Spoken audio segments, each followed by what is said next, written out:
Swinging and drive. Gamble, he's done it again. A two-run shot in the first. Hello and welcome to Swinging a Drive, a Toronto Blue Jays fancast. That is James, I am Logan, and on today's episode, we're going to discuss who we think the 26th man should be and why. We're going to break down the Blue Jays bullpen and who we think is going to break camp with the team. We're going to have a little intervention for James about his growing obsession with the pitch clock. And we're going to give what we think are some pros and cons of sending Major League Baseball players to the World Baseball Classic. Now, don't forget to like and subscribe. We will be releasing content throughout the season to talk about the Blue Jays, and we want to have you join us on our journey to 162. All right, James, where do you want to start, man? I think we should start right in the pen. I want to hop in there. Oh, you know what I want to do first, though? I just want to note, welcome back, Joe Siddle and Dan Schulman, who have come for some spring training of their own since Buck has been doing about 14 hours a day of WBC coverage. Oh, man. Buck's a machine on the WBC coverage. Yeah, he's working hard right now. So welcome back to Joe and Dan. I love the calls. Joe gives great color. He's got all kinds of inside knowledge. So that really brings a lot to the broadcast. Yeah, we are very lucky with the broadcast crew that we get to listen to Blue Jays games. Oh yeah, no, yeah, we talk about it all the time during spring training. I'm sorry if there's any American teams fans out there. I'm sure you like your own broadcast, but we're struggling with it in the spring training. Sorry, guys. We feel spoiled by ours, I guess. I don't know. So let's get into the pen here. Okay, let's dive into the bullpen. Is Nate Pearson coming out of camp with the team? Short answer, no. I just don't see where he gets used. What situation do we use Nate Pearson in that we don't already have a guy for? He's a power arm, which is great. Yeah. But you've got Jimmy Garcia. You've got Bass in the back end, Jimmy Garcia, Jordan Romano. I think he fits Swanson better now as well. I think he fits better towards the back of the rotation rather than the pen than the early inning kind of guy. But I think you're probably right on what is his role. Why wouldn't he be there? So yeah, I mean, as much as I'd like to see the guy break camp with the team, I don't see it happening. Unfortunately, he just is he a great depth piece? Yes. Am I excited that he's down there? Yes. Will he be playing Major League Baseball for the Blue Jays this year? Yes. But I don't think he's going to break camp with the team. Okay, now Mitch White has zero options. Whenever he's healthy, he's either on this team or he's not, or he's moved or goes through waivers. So I don't know what they plan to do with him once he comes back, but to start the year, that's a spot that you have, and Ryu's spot is a spot that you have for another one of these guys. So my bubble guys are Trent Thornton and Nate Pearson as far as my pitchers go. And if you've got spots possible for them, because you're going to have one of the spots for a player, I think, one of the outfield depth guys, and this kind of flows into that after. But I think maybe Nate might start with this team this year, because Trent's only got one option left. And that's just a maybe it's a weak argument, but I feel like they're excited to get Nate into the team, and so I'm gonna go out on a limb and say I think Nate's gonna start the year on the roster. Middle relief. I'm not sure what their plan with Zach Thompson is. If he's going to be a bullpen piece or if he's a depth starter. Right. We've seen a little bit of him this spring, not much so far. I think they might be working him into that long relief role, and if that's the case, then he might be breaking camp. Because that's kind of the spot that I feel like we need to fill up in the bullpen, right? Is more of a long relief guy, can take 2 or 3 innings. We're talking about one spot in the bullpen. Yeah. That's it. And I don't think it would go to Mitch White at all, because I think he's your depth starter. Like we're at the start of the season or start of spring, everybody's talking about him as being your fifth starter. Well, so this is my question about Mitch White's contract. So when he comes back from injury, could they put him into the minors without going through waivers when he's back on injury? Because he's not on the roster right now. I don't know the ins and outs on this one, but I'm just thinking about managing the asset a little bit. When he comes back, he's either got to go immediately on the roster or be moved, unless they can start him and say, no, he's comes back, but he comes back to the minor roster. I don't think he use up an option if he starts the year in AAA. Right, because he technically didn't make the team, or because he didn't get optioned. Yeah, he didn't make the team out of spring. I'm pretty certain that's how that works. But again, yeah, I'm with you. I'm not 100% on that. Okay. All right. So we've got I've got Nate in, and you have Trent. Is Trent in the? Yeah, I don't know. I think right now, and I think the only reason is because of predictability. You know what you're getting from Trent Thornton. We've got it for a season and a half or whatever now, and to start the season, you know what you're getting. So I think he's the guy. He's also that long relief guy. He's the guy that you can bring in for 3 or 4 innings if you're getting beat up or if you need a guy to go. So that's why I think it's probably going to be Trent coming out of spring training. But again, like I said, Nate will pitch this year for the Blue Jays. Okay. Well, let's move on. That's an interesting thing, and it really flows into the other part. The next item, anyway, it's the other side of things. It's the 26th man, whether that's a pitcher or whether that's a player. We can debate that, but we're going to go with the 26th man as a player, assuming all the other things are done. What are your thoughts? Who's going to be the 26th man? Well, it can't be a pitcher because you can only have 13 pitchers, but it will be Otto Lopez. I'm pretty certain it'll be Otto Lopez. He did the job last year successfully. He's incredibly fast. He can play in the outfield, shortstop, second base, third base, wherever you need to put him. For an inning or two, he'd be a great pinch runner late in the game. And he's been tearing it up. He had a great WBC. So he's my guy right now. I'm picking him. I think it's between him and Nathan Lucas. Yeah. That's my opinion. I know a lot of people think it's probably should be Addison Barger maybe, but I think he needs everyday reps still. So I think he needs to be down in AAA getting that everyday work in, so that he can become that guy that we want him to be, because I think he will. Right. But it's gonna take a bit of work for him. So for me, Otto Lopez. I really want to find some way to disagree with you, but I think about I think all the same things. The other thing about it is Otto Lopez. If we go to the options thing, I got on this train earlier today, and I started looking at it, and Otto Lopez with only the one option versus Lucas and Barger with 3 each. So which could be why Lucas maybe starts the season with them. You could move one of those other 2 guys up, and maybe that's Lucas is the guy that starts on the roster, because you've only got the one option for Lopez there. So you can make a good argument there, but I don't disagree with see how it goes. The downside is Lucas doesn't really play infield, right?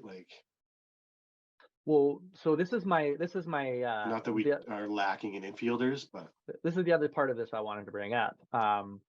Because the 26th man we're doing this year, we've got a couple of old man outfielders. They're aging anyway.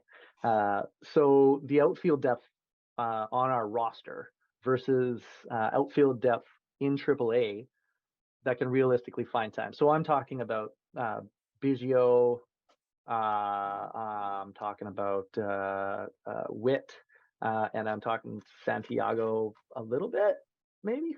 I think Santiago plays second when you have Witt playing the outfield. When you just want to spell out, a Kiermaier or a Springer, you'll just give them a day, put Witt in or put Biggio out in right or something like that, and that's the way they'll run that. I'm pretty sure that's the plan too. And the other thing is injury. So the only way they'd really bring a guy up is an extended time for an injury. You think that? I think so. Yeah. Yeah. That makes some sense. So the realistic finding of time for guys from AAA, we're talking about Lucas, Otto Lopez, and Barger, I think, and Lucas and Otto Lopez are really the guys that are the guys. Actually, I mean, I like Lopez a lot, but I think I'm starting to think, as we're talking about this, that it's probably going to be Lucas, just because of the same reason it's not going to be Barger. Get those reps in for Lopez down in AAA, and just have Lucas kind of on the bench to start the season, because hopefully everyone else is healthy and you don't really need him that much. Right.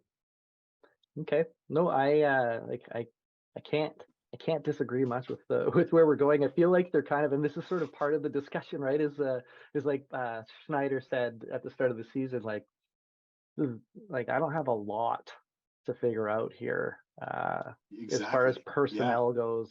So we're here, and I feel like I think unless somebody comes out of nowhere or there's some kind of weird injury or a trade of some kind that rocks the boat, I think that's where we are. So the team is basically set, and this is it.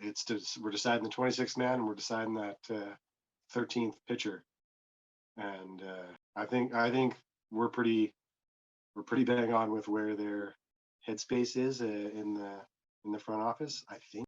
But who knows? Maybe I'm way off base, and somebody we're not even thinking of could be the 26th man. Well, yeah, but I think we're probably on it.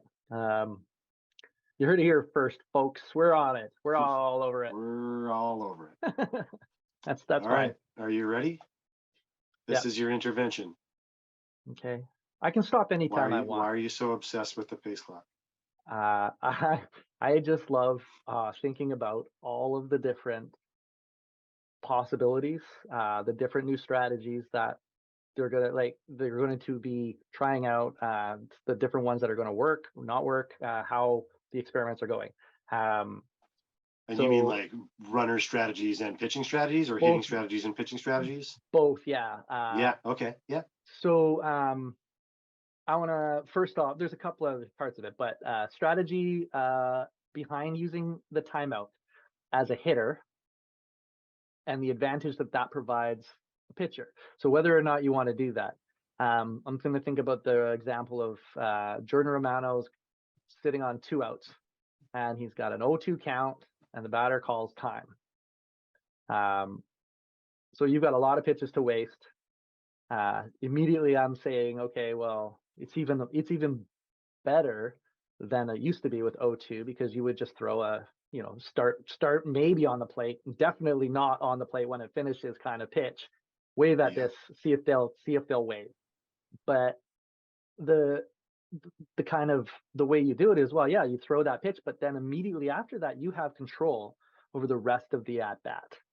So every subsequent pitch, so the remaining 3 or 4 pitch, whatever it is, you have timing control with 2 strikes. And how would you approach it as a pitcher? Would you start throwing the ball earlier in the count, or earlier on the clock? I like the approach that lots of pitchers are taking, where they're just making sure to vary the times. You got to do some at like 7 seconds, like right after the batter's ready and alert, throw it. You got to do some at 1 second. You got to do some right in the middle. You can't let them see you have a pattern with the clock. So it's something that they have to be pretty deliberate about. I think so. Yeah. I mean, you're varying it. You're doing different things, right? Like in this situation, I'm definitely going to use probably the quickest pitch I can use, essentially a quick pitch within the rules, quick pitch is illegal, but if he's looking at you and it's 8 seconds, throw the damn ball. because he's going to be off. If it's anywhere close, if it's your Yeah. slider that looks like a strike and breaks out of the zone, that's strike 3. You got that guy. Well, and you don't have to wait for there's a whole 8. strategy. You don't have to wait for 8 seconds. You have to wait for 7 seconds. He's just got to be in the box looking at you, and you can throw the ball. Yeah, if he's looking at you too, exactly. He can step right in, and you can throw the ball in 13 seconds. Yeah. As long as he's looking.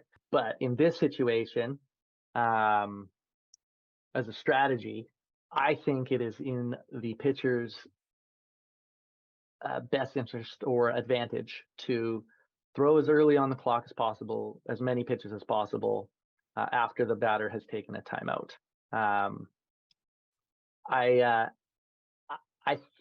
This is anecdotal. This is just from me watching, but I have been, especially with the Scherzer situation when he was testing stuff out the other day.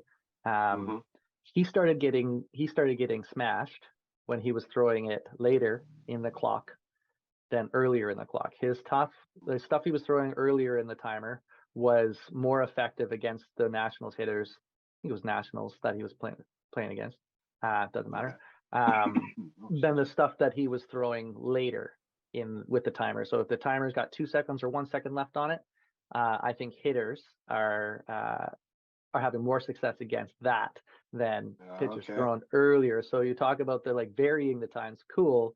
But I think with the pitch clock after the timeout, especially, whether you throw it at the front end of the timer or the back end of the timer, I think it's going to have an impact. And I want to see what those numbers look like at the end of the year. Right. Okay. I see what you're saying. Yeah. I mean, I think they'll probably even out at the end of the year. And you won't see too much difference in a pitch that's thrown with 3 to or less seconds left and right at the 8-second mark or whatever, right as the pitcher or the hitter is ready. Right. I think as the season kind of goes on, we'll see the pitch clock in general just kind of work itself out. It seems awkward now, but guys will just kind of get a lot more used to it. And I don't know if it'll be taken as they'll use as much to their advantage as they are right now. Like as they're testing out, guys like Greinke and Scherzer are really testing the limits of this thing. But yeah, I think once we get playing and stuff, it won't really get thought about as much. Natural rhythm will get worked into the timing. Guys will vary naturally, and we won't be thinking about that as much. We won't be using it to our advantage. I do agree with you 100% that when the hitter has to call a timeout, he has officially given up all of the control of the at bat to the pitcher. Yeah.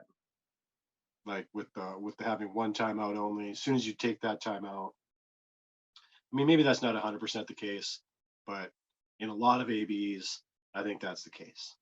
Okay. Now, with the strategy, the other part of it is that on that Boston broadcast the other day, they were talking about whether or not they thought the need for a hitter to be in the box and alert.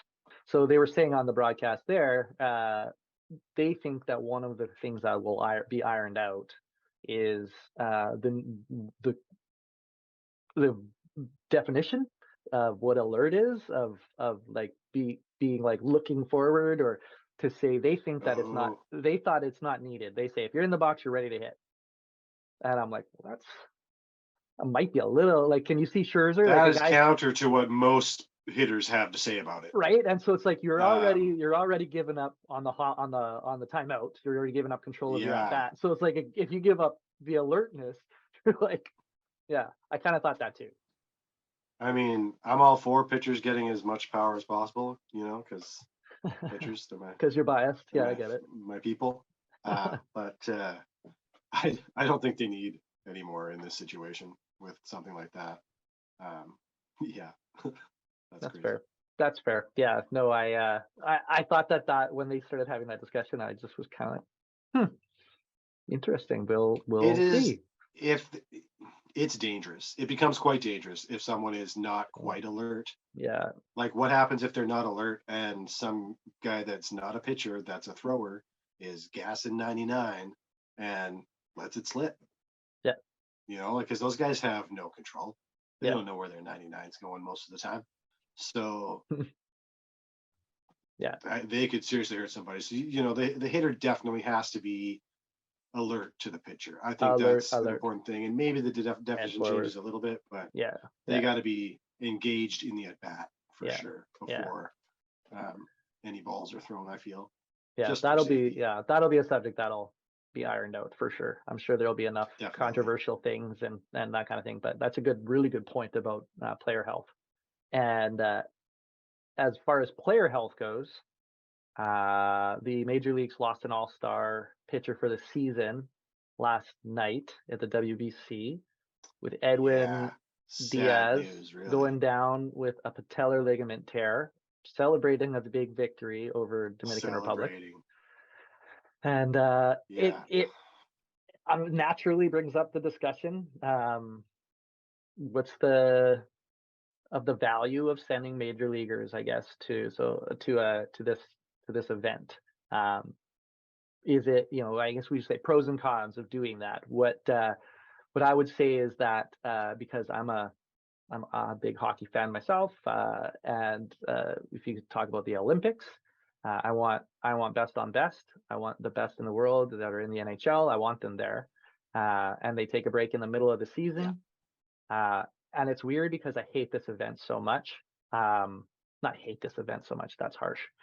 But I'm not a big fan of this event. I really would prefer to just stay at spring training. The international teams make a big deal out of it, but I don't think the North American guys make that big of a deal out of it. I think they definitely don't make as big a deal out of it. I think they do. The guys that go, it's a huge deal. But it's not a huge enough deal for everyone to want to go. Does that make sense? Yep. So, like the States this year, once they got Mike Trout on board, they were able to get everybody else. He just called them up, sent some texts. He's like, "Hey, we're doing it. Let's go." Right. And you're like, "Okay, I'm gonna go play with Mike Trout. That sounds awesome." Right. But like for the Dominican team, it's life. It's life, man. Puerto Rico, Venezuela. It's huge for those countries. It's huge. Japan, it's enormous because this is the only stage for the world to come together and play baseball against each other. So this is just like hockey used to be, right? Hockey used to be Finland and Sweden and Russia, all of those nations. I say Russia right now. But all of those nations were way more interested in like the World Cup of Hockey, Canada Cup Olympics, those kind of things that were international competitions. You could talk to a man, they would all say like, "Yep, nope, the Stanley Cup is like a secondary thing. If we were there, cool, whatever." But they preferred the world competitions. World Cup of Soccer, people prefer the world competition for sure. So I get it. It is life, and they got a lot riding on it. But like, given the Dominican Republic, and you see what happened to Diaz, Vladdy got hurt slightly, and they said, no way, man. But like, if they would have made it through to the quarterfinals, and Vladdy was like, "Hey, I'm feeling good, guys. You gonna let me go?" Like, with the Blue Jays, do you let him go? No, I think that John Schneider and Ross Atkins were at home watching the Dominican versus Puerto Rico game, and when the Dominican lost, they let out a collective sigh of relief that they did not have to tell Vladdy he could not go play in the second round, because I don't think anybody wanted to do that, and he wanted to play, but he understands. At the end of the day, I think it would have been okay, but they kind of, I think, all realize how lucky they were to not have to say no to Vlad. Yes, I couldn't agree more. And I mean, it seems like it's been a relatively successful event. And without pros, without the big pros, you lose the commercial viability of these events. So I feel like it's such a hard. If you look at it, like the ratings in Japan, something like half of the population of Japan was watching Shohei pitch. Like, amazing, amazing numbers. That's a few eyeballs. And the game that they presented was unreal. Watching the Japan games, that was something else, man. In the Tokyo Dome, the way the fans engage with the game and that sort of thing, like, it's so much different. And for me, like, that's my favorite thing to watch, because you get to see such a different style of baseball. I love seeing those countries like Chinese Taipei come in, and Korea and Japan that all play that style of ball a little differently, and it's a lot of fun to watch. Yeah, they're definitely more into the say small ball, but it's like base hit. They're into base hit baseball, kind of base hit Yeah, you could stealing. say Like small ball, except they got dudes that crush. they do have dudes that crush, but they put more balls in play, I think, is what happens. And so there's a lot more of that. It's pretty fun to watch, I think. And then you get the teams that are like Dominican, Venezuela, Puerto Rico, that are just so passionate, and the way they play the game is completely different, and also super fun to watch. So, I mean, I love this tournament. I think it is amazing. It's really hard to watch as a Canadian fan because we've never made it past the first round. Yeah. Had a pretty good chance this year, but didn't make it. I think next time we have a pretty good chance. We had a really young team. So hopefully, next time around we have a little bit better showing. As for sending the major leaguers and being healthy and that sort of stuff, like, it's not the same without them, right? So I think you got to change the date of this thing to like a post World Series. I think people would still be baseball interested. You still get to the sports overlap, which I was talking about in a previous episode. Playoff baseball, start of hockey season. You got football seasons in full swing. NFL, CFL's still going. I don't see why it can't be during the winter ball season. Or where part everyone's of like down off-season training in the Dominican or Mexico or whatever playing winter ball. Yeah. I think that's a much better time for it. It's a 2 weeks out of your winter kind of thing. And if you get 2 hurt, weeks. so if you get hurt at that event, then if it's a minor injury, you're back. If it's a relatively major injury, a team has time to pivot. So right now, the Mets $120 million man is, I don't know what is, I think it's something like that. I'm pretty sure it's 100. I'm pretty sure he's getting 100 over 5. Yeah, so it's like he's got a big contract, and like they're now, what do we do about our rotation? Like, well, the Mets are cursed. There's clearly the Mets are cursed. They lost Quintana to that tear in his abdomen. He'll be out for longer than 3 months. I think that's a really hard area to heal, to fix. And then they lose Diaz for the season. And I tried to watch it a bunch of times and see what happens, but you can't even really see. No, it's not gross or anything. It's just sort of it's just down he goes. He just sort of like went down, and he was like, I can't get up. Yeah, my knee doesn't work anymore. Yeah, exactly. Like crazy. It's just a freak accident. Yeah. So that one's tough to like. You can't really like judge by that as to whether it's safe to send major leaguers or not. Well, and like Mookie Betts said, like, these things happen. I think that the reaction of his teammates and his brother were like, everybody's in tears. They're all passionate. They're all so excited, and then, oh my God, they realize that this guy's tournament is done. His season is probably done. His season is done. Poor guy. And like they were crushed, emotionally crushed by that. Yeah. So like, with the heightened emotion of it, I think that makes this discussion, like this side of the discussion, no major leaguers, no. Because of that, I think that is the main driver of that side of it. Yeah, I agree.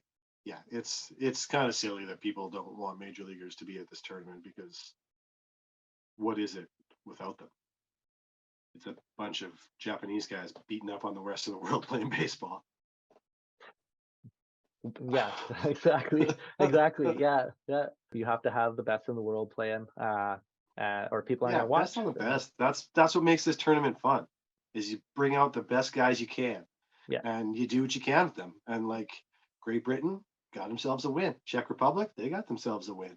Mm-hmm. It's a tournament atmosphere too. Anything can happen in tournament baseball. Yeah.